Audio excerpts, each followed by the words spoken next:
Hello everyone, this is Rahul Bharadwaj and I welcome you all to Pathfinder. Lok Sabha की तरफ से अभी recently factoring regulation amendment bill को आपका पास किया गया है और ये जो बिल है बेसिकली एमएसएमई सेक्टर को बूस्ट करने की बात कर रहा है। एमएसएमई सेक्टर को कैपिटल का एक्सेस, मनी का एक्सेस ज़्यादा देने की यहाँ पे जो है बात की जा रही है। किस तरह से ये फैक्टरिंग रेगुलेशन बिल हेल्प करेगा एमएसएमई सेक्टर को, क्योंकि एमएसएमई सेक्टर जो है एक बहुत इंपॉर्टेंट सेक्टर है। एमएसएमई को आपका माइक्रो स्मॉल मीडियम एंटरप्राइजेस कहा जाता है।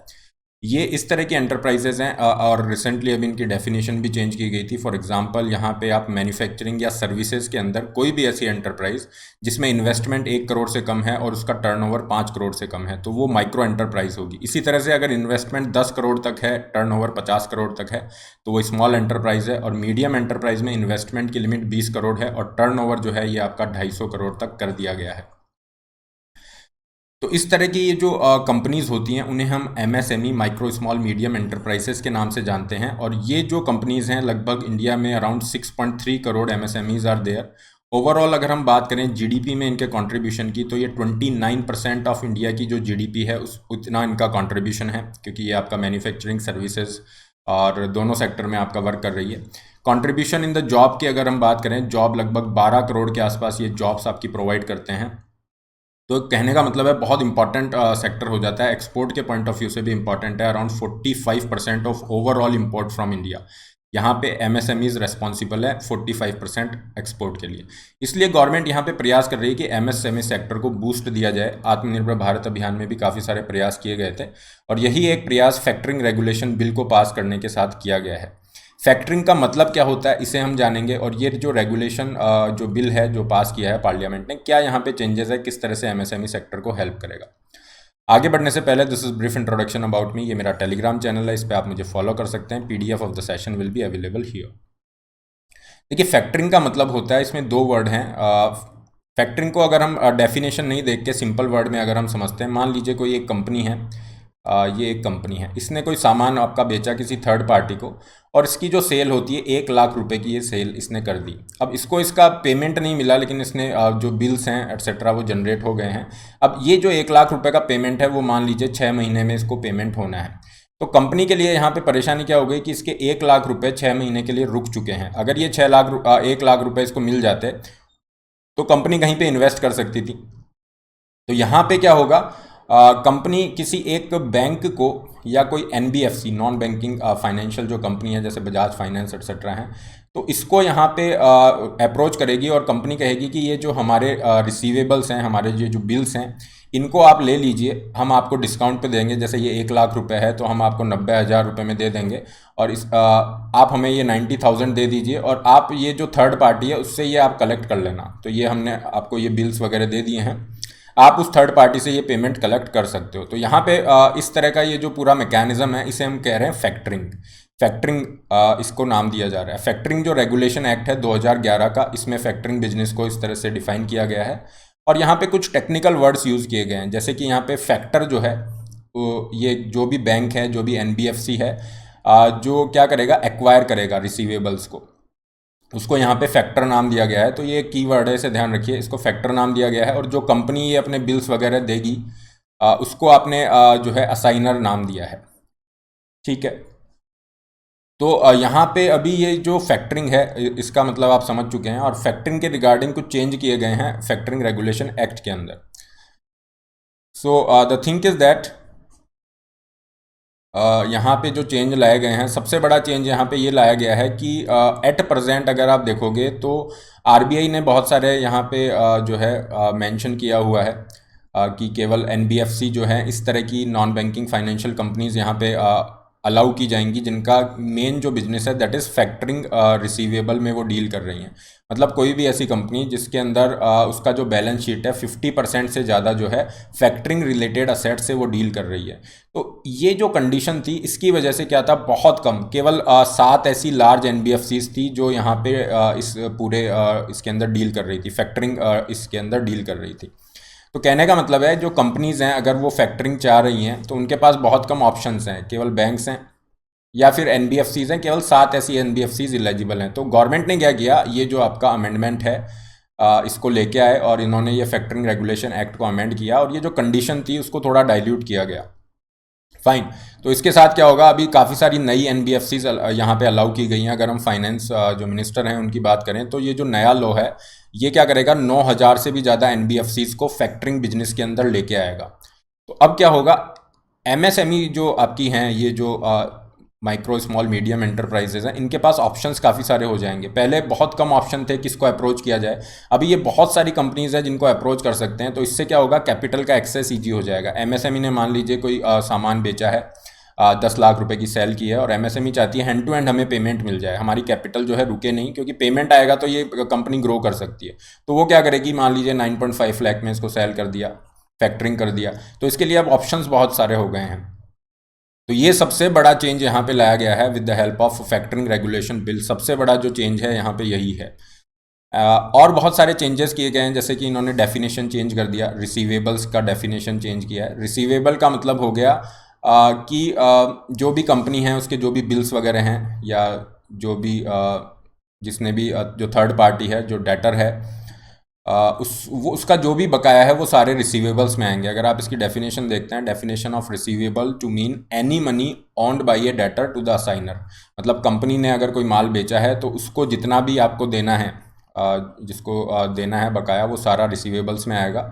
डेफिनेशन ऑफ असाइनमेंट, असाइनमेंट का मतलब एक तरह का एग्रीमेंट हो गया।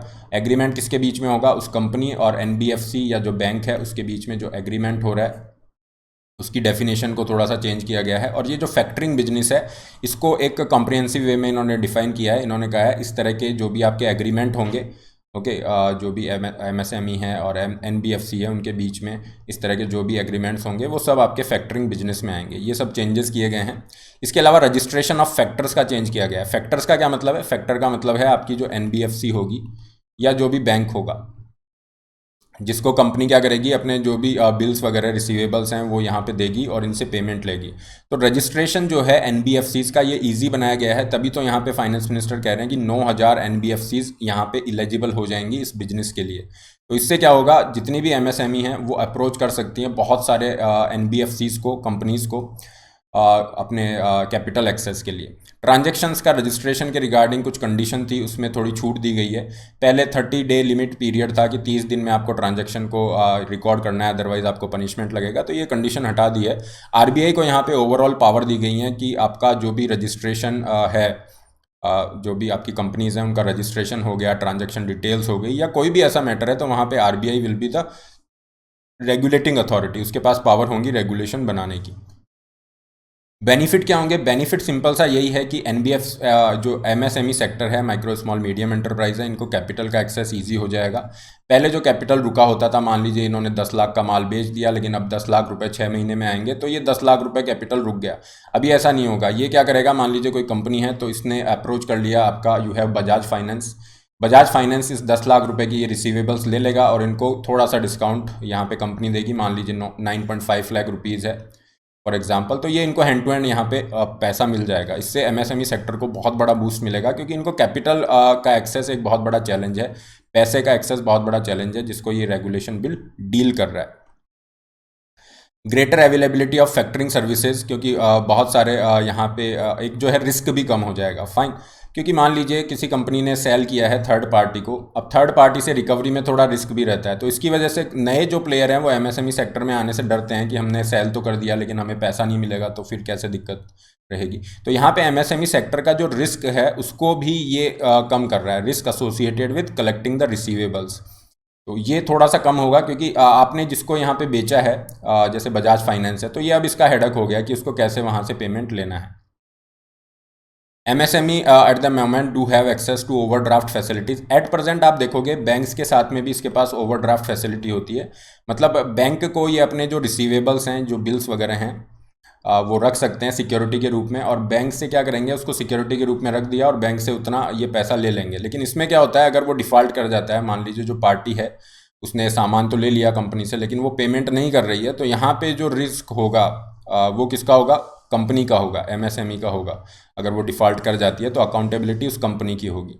लेकिन फैक्टरिंग के अंदर ऐसा नहीं होगा। फैक्टरिंग में क्या है, कंपनी ने उस चीज़ को, जो रिसीवेबल्स हैं, उसको किसी एनबीएफसी को दे दिया, मान लीजिए बजाज फाइनेंस है उसको दे दिया है, और यहाँ पे हेडेक बजाज फाइनेंस का है, रिस्पॉन्सिबिलिटी भी बजाज फाइनेंस की है कि वो सामने वाला थर्ड पार्टी वो पेमेंट करता है नहीं करता है। तो यहाँ पे ये एमएसएमई जो है फ्री हो गई, ठीक है। तो इससे क्या होगा, बहुत एक तो आपको कैपिटल का एक्सेस मिल रहा है और एक आपका रिस्क भी बहुत कम हो गया। तो इस वजह से ये बहुत अच्छा माना जा रहा है एमएसएमई को बूस्ट करने के लिए।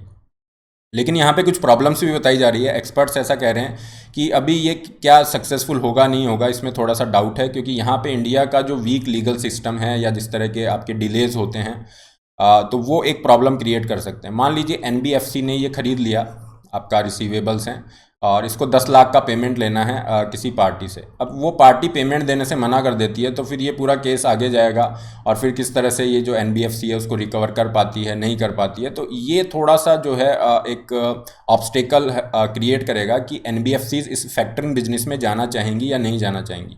क्योंकि अगर ये डिफ़ॉल्ट होता रहता है, मतलब सामने वाले ने आपका जो है पेमेंट नहीं किया, तो फिर किस तरह से आपका आगे चलेगा। क्योंकि इंडिया में लीगल सिस्टम है, उसमें बहुत ज़्यादा डिलेज हैं, काफ़ी टाइम यहाँ पे लग जाता है। तो ये पेमेंट को रिकवर करना एक बहुत बड़ा चैलेंज रहेगा। ये सबसे बड़ा चैलेंज यहाँ पे इसकी सक्सेस में देखा जाएगा। बट ओवरऑल अगर हम देखें, काफ़ी अच्छा ये रिफॉर्म यहाँ पे है। एमएसएमई सेक्टर में गवर्नमेंट ने बहुत सारे रिफॉर्म पास किए हैं। फॉर एग्जांपल जैसा हमने देखा रिसेंटली, डेफिनेशन की हमने बात की, जो कि एक तरह का स्ट्रक्चरल रिफॉर्म है। आत्मनिर्भर भारत अभियान के कॉन्टेक्स्ट में काफ़ी सारा इनको क्रेडिट एक्सेस दिया गया था। और इसका इंपॉर्टेंस इसलिए है एमएसएमई सेक्टर का, क्योंकि इंडिया के अंदर लगभग 12 करोड़ लोगों को रोजगार दे रहा है। और अगर हम फैमिलीज़ की बात करें, इंडिविजुअल्स की बात करें, तो लगभग 30-40 करोड़ इसके ऊपर लोग डिपेंडेंट हो जाते हैं। 29% ऑफ जीडीपी का कंट्रीब्यूशन है, 45% ऑफ एक्सपोर्ट यहाँ पे रिस्पॉन्सिबल है। So this is overall okay about this lecture. ये आपका टेलीग्राम ग्रुप है, इस पर आप मुझे फॉलो कर सकते हैं। इसके अलावा ये मेरी अनअकैडमी की प्रोफाइल है, इस पर आप मुझे फ्री आपकी जो क्लासेस होती हैं अनअकैडमी पे, उसके लिए आप मुझे फॉलो कर सकते हैं। अभी आपका फ्रीडम ऑफर चल रहा है जिसमें आपके फ्लैट डिस्काउंट दिए जा रहे हैं। For example GS plus optional की कंप्लीट प्रिपरेशन का 1 ईयर का जो पैकेज है उसकी कॉस्ट 49,000 है। इस 49,000 पे भी आपको 10% का डिस्काउंट और मिल जाएगा when you are using the code RB Live। इसके साथ काफ़ी सारे एक्स्ट्रा बेनिफिट्स यहाँ पे दिए जा रहे हैं, जैसे ऑप्शनल हैं, काफ़ी सारे नए ऑप्शनल्स यहाँ पे स्टार्ट हो रहे हैं। और एक सब्सक्रिप्शन के साथ आप कोई सा भी ऑप्शनल जो है एक्सेस कर सकते हैं। आपको ऑप्शनल की टेस्ट सीरीज फ्री दी जा रही है। मेंटरशिप के बेनिफिट हैं, अगर आप 2 साल उससे ऊपर का सब्सक्रिप्शन लेते हैं and if you are not satisfied with your result, you will get 1 year extra free of cost. आपका सब्सक्रिप्शन बिना किसी एक्स्ट्रा चार्ज के नेक्स्ट ईयर मेंस तक वैलिड रहेगा। जीएस की टेस्ट सीरीज आपको फ्री दी जा रही है। 20 बुक्स जिसमें पूरा सिलेबस नोट्स फॉर्म में कवर है, अपडेटेड विद करंट अफेयर्स, ये आपको फ्री दी जाएंगी सब्सक्रिप्शन के साथ। लोन फैसिलिटी का लिंक इज़ ऑल्सो देयर। ये जितने भी बेनिफिट्स हैं ये सब आपको 1 ईयर की प्रिपरेशन के लिए 49,000 में दिए जा रहे हैं। And if you use the code RB Live, you will gate 10% extra discount.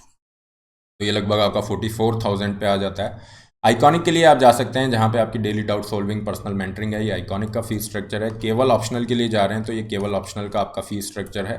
11 अगस्त से नए बैचेज स्टार्ट हैं जिसमें पूरा सिलेबस कवर किया जा रहा है। इसके अलावा 15 अगस्त को आपका अनअकैडमी संगम समिट हो रही है तमिल स्टूडेंट्स के लिए। तो यहाँ पे काफ़ी आइकॉनिक स्पीकर्स हैं, IAS IPS हैं। ओके, मोटिवेशन यहाँ पे रहेगा, एक स्ट्रेटजी सेशन रहेगा, यहाँ पे आप पार्टिसिपेट कर सकते हैं। हर संडे आपका कॉम्बैट होता है जिसका लिंक डिस्क्रिप्शन बॉक्स में, उसमें आप पार्टिसिपेट कर सकते हैं, काफ़ी सारे प्राइसेस जीत सकते हैं। फ्री टेस्ट सीरीज में भी आप पार्टिसिपेट कर सकते हैं। That's all for today. Don't forget to like, share and subscribe. All the best, have a great day.